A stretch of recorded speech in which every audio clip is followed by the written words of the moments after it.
Last পর্যন্ত সাবন দেখা কতক্ষণ রাখতে পারে আর মারছে এই সাবন রেডি ব্যালেন্স নাই রে ব্যালেন্স। আলাইকুম রহমতুল্লাহ বারাকাতু। দেখতেছেন কয়েকজন ছাত্র মিলে যারা রয়েছে তারা একটা প্রতিযোগিতায় অংশগ্রহণ করার জন্য যে একটা বাঁশ নিয়ে সাব্বির দ্বারা রয়েছে। বাঁশ মানে এটা কঞ্চি আর কি, কে কতক্ষণ হাতের তালায় নিয়ে, আমরা ছোটোবেলা খেলতাম হাতের তালায় নিয়ে কে কতক্ষণ রাখতে পারে। আজকে দেখা যাবে এখানে আছে ইমরান, আছে মারুফ, নীরব আছে দুইজন, এরপরে সালমান, সাব্বির, সোহান, এরপরে আছে হাসান, এরপরে দেখা যাইব কি লাস্টে আছে কি একটা সাবন। সাবন পারবা পাঁচ রাখতে পারবা? হ্যাঁ দেখা যাবে আজকে। হ্যাঁ ঠিক আছে, তুই একজন করে প্রথম প্রতিযোগী সাব্বির, দেখা যাক সে হাতের তালায় কতক্ষণ রাখতে পারে।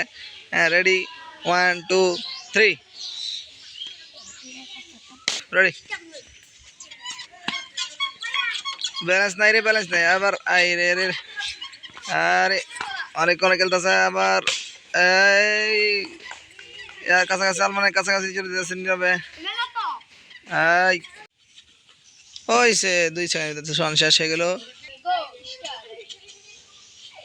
ওর মারিলছি রে মারিলছি, আস্তে আস্তে পারে পারে আসো। হ্যাঁ এবার ইউনুস, হ্যাঁ ইউনুস দেখি কতক্ষণ রাখতে পারো।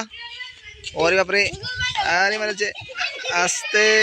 ইউনুস অনেকক্ষণ খেলতেছে আর আর এই লাস্ট পর্যন্ত সাবন দেখা কতক্ষণ রাখতে পারে আর মারিলছে এই সাবন শেষ হয়ে গেছে। সালমান ঠিক আছে, দেখা যাক সবাই কত রাখতে পারে। আর সালমান রাখতেছে আর এই তো অনেকক্ষণ খেলছে মানে, দেখা যাক কতক্ষণ রাখতে পারে। আর সালমান কাছে আসো, এদিকে গেলে তো না, এদিকে গেলে তো না, এদিকে এক জায়গায় লাগবো। এই ওমার রে শেষ পর্যন্ত চাল